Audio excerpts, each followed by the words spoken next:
ketika jalannya melihat kaki, baru selangkah dia lihat kiri jalan. Dan begitu dia lihat ke depan, kakek udah hilang.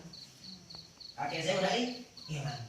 Jalan pakai empor dari pasar ke rumah. Ambek-ambek kan itu nyampe rumah. Nyampe rumah ibu saya bilang, kok ditinggal Pak? Kok ditinggal? Siapa yang tinggalin kamu? Kamu yang gak nurut sama saya. Tuh ilmunya ngaji mana nggak ukur nurut. Baik kudu ngerti oke, tekar aja lain. Tuh penting nurut. Gitu. Banyak orang yang ngerti tapi nggak nurut. Tapi orang yang sakti dan nurut Pak. Begitu pula kita kalau duduk di pengajian seperti ini, ngerti atau tidak, ya penting nurut. Itu kuncinya ngaji. Itu keberkahannya ngaji. Mereka orang-orang di zaman dulu itu selalu pedomannya sami'na wa ata'na kepada setiap guru, kepada setiap pengasuh. Bahkan ada kalimat yang dikeluarkan dari Syekh Arwani Amin Kudus. Beliau mengatakan at-ta'atu yanalul manfa'ah wal khidmah yanalul barakah. Dengan taat ilmu manfaat, dengan khidmah ilmu barakah. Terakhir, siapa yang paling membahagiakan hati Nabi Muhammad Sallallahu Alaihi Wasallam? Kalau tadi kan cara untuk diijabah oleh Allah. Yang kedua materinya adalah bagaimana kita mendapatkan barokah dan karomah ketika kita duduk di majelis ilmu. Yang terakhir, saya ingin sampaikan bahwa siapa yang paling menyenangkan hati Nabi Muhammad dan siapa yang paling mulia di hadapan Allah. Rasulullah Sallallahu Alaihi Wasallam pernah bersabda, duduk ketika itu dengan para sahabat. Di situ ada Sayyidina Abu Bakar, ada Sayyidina Utsman dan para sahabat yang lain. Beliau mengatakan, ya wahai sahabatku, apakah kalian tahu siapa yang paling aku cintai dan siapa yang paling mulia di hadapan Allah? Dan sahabat mengatakan, pasti malaikat ya Rasulullah. Tentu, karena malaikat itu dekat dengan Allah dan tidak pernah maksiat dengan Allah. Tapi bukan itu yang aku maksud. Lalu sahabat mengacungkan tangan lagi. Salah satunya dia mengatakan, ya Rasulullah, pasti para nabi dan para rasul. Apa kata Nabi Muhammad? Tentu, karena nabi dan rasul adalah manusia pilihan. Dipilih oleh Allah. Bukan kayak manusia yang lain, dipilih oleh manusia. Kalau pilihan manusia itu masih 50-50. Kadang buruk, kadang enggak. Dipilih jadi pemimpin DPR. Pilihan Anda belum tentu benar. Tapi kalau pilihan Allah, para nabi dan para rasul tentu dia mulia. Karena itu manusia pilihan. Tapi bukan itu yang aku maksud, kata Nabi Muhammad. Nabi Muhammad bertanya seperti itu sedikit membingungkan para sahabat. Dan ketika sahabat Nabi Muhammad SAW berkata salah satunya, apakah kami sahabat ya Rasulullah? Tentu kalian adalah orang-orang yang melihatku, yang bersama duduk denganku, langsung mendengarkan dari lisanku. Kalian adalah yang berjuang denganku, bahkan kalian rela mati untukku dan untuk Allah. Bahkan kalian adalah orang-orang yang rela miskin untuk memperjuangkan dakwah Allah melalui lisanku. Dan kalian adalah orang-orang mulia. Ini kehebatan sahabat, Pak. Sahabat itu nggak tanggung kalau berjuang. Hadirnya bukan hadir hadirnya itu bukan hadir jasadnya aja, Pak. Hadir sama duit-duitnya. Saya nanya ini sekarang, jamaah Al-Hikmah hadir sama duit-duitnya atau sama orang-orangnya? Orangnya aja ya. Kalau sama duitnya coba Anda keluarkan sekarang untuk malakit. Kan enggak kan? Kalau sahabat enggak, jatuh miskin untuk perjuangan Nabi Muhammad. Bahkan bukan hanya jatuh miskin, Bapak Ibu, nyawa ditaruhkan. Berapa banyak sahabat, bahkan 85% sahabat terbunuh di peperangan. Bahkan Sayyidina Hasan al-Husain, bagaimana dikejar Karbala, dipenggal kepalanya. Sayyidina Ali ditusuk dari belakang. Walhasil Sayyidina Umar terbunuh, Sayyidina Hamzah terbunuh, para sahabat terbunuh. Anda datang ke pengajian, nggak ada yang mau bunuh kita, nggak ada yang ngancam kita. Anda di pengajian duduk manis, nggak ditarik uang. Di depan Anda ada makanan buah-buahan yang lezat. Enak nggak? Ini zaman sekarang ini. Tapi di zaman Nabi Muhammad SAW mati, ancamannya adalah nyawa. Dakwah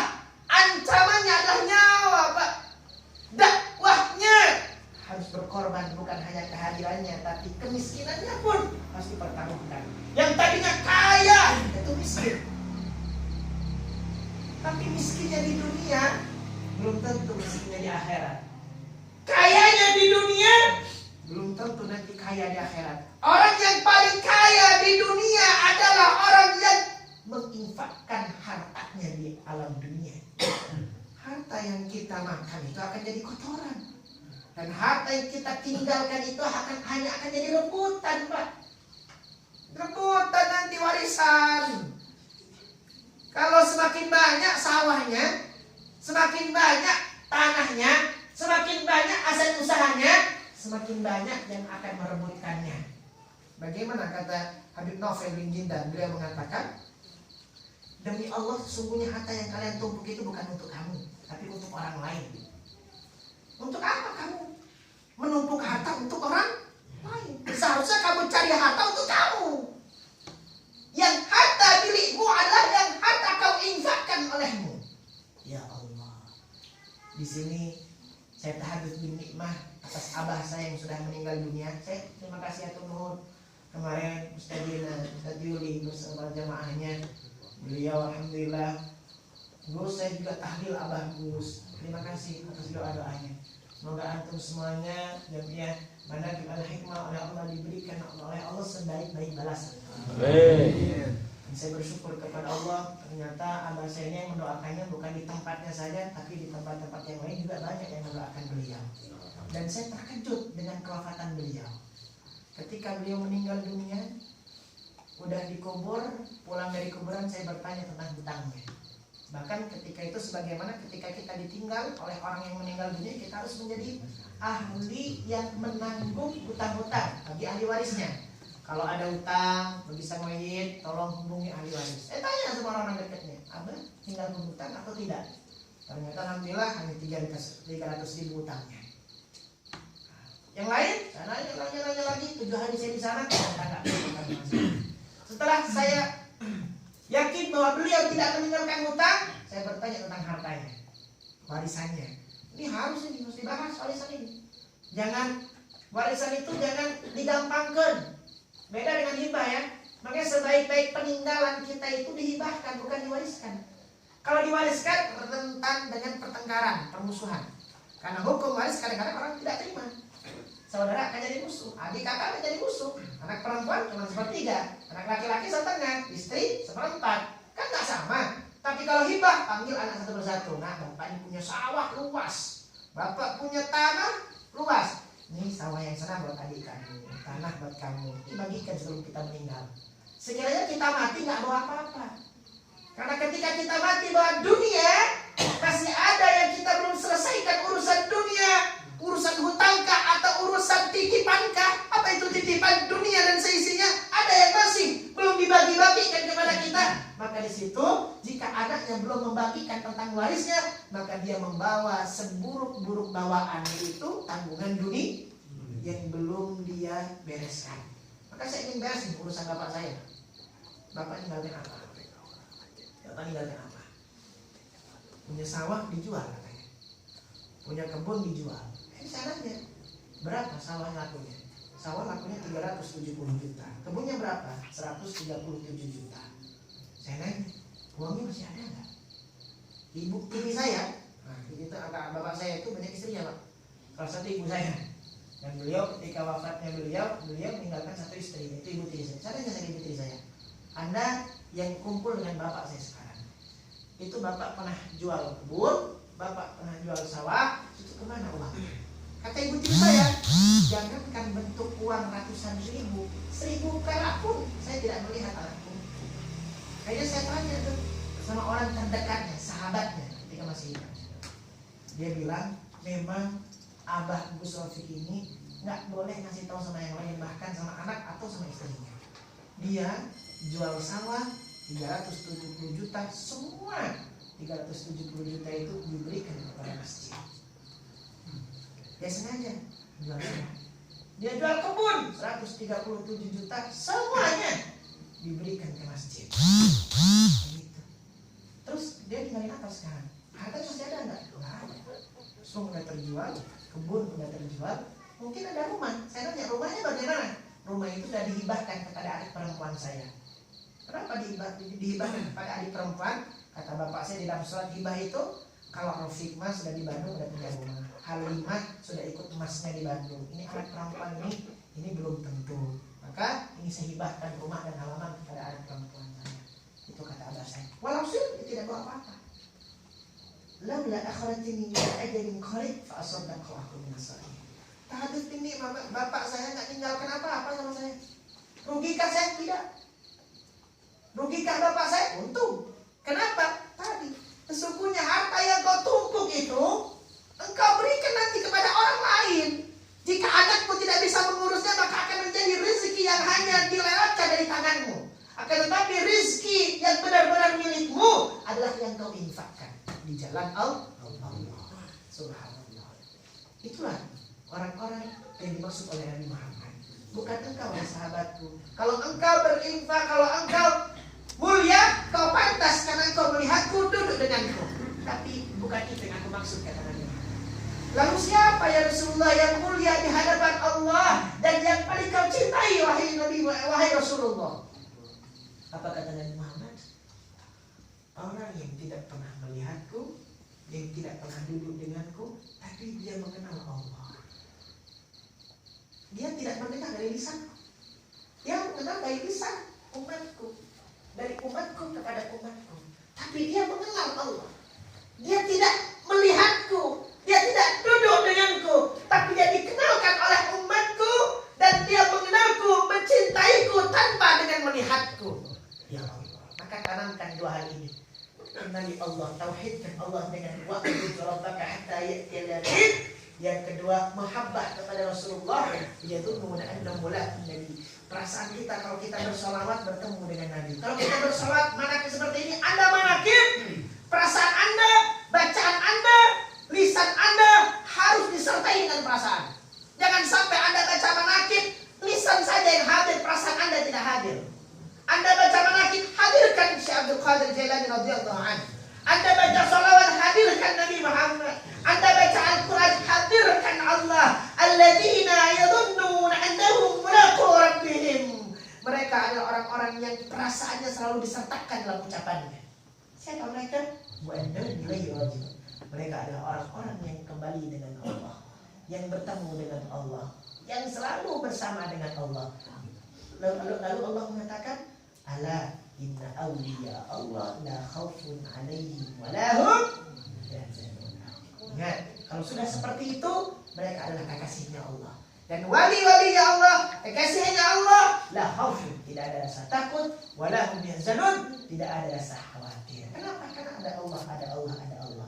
Bawa Syekh Abdul Qadir pulang, bawa Rasulullah pulang, bawa Allah pulang. Bukan hanya kita ingat Allah, bukan hanya kita ingat Nabi Allah, bukan hanya kita ingat Sultan Aulia di tempat ini saja, tapi bawa pulang keyakinan kita, pertemuan kita, kebersamaan kita sampai kita mati dalam keadaan husnul. Ya Rasulullah, ya Habibullah, ya Rasulullah, ya Habibullah, Muhammad ibni Abdillah, Muhammad ibni Abdillah, Muhammad ibni Abdillah, Muhammad ibni Abdillah, ya Rasulullah, ya Habibullah, ya Rasulullah, ya Habibullah, Muhammad ibni Abdillah.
Imam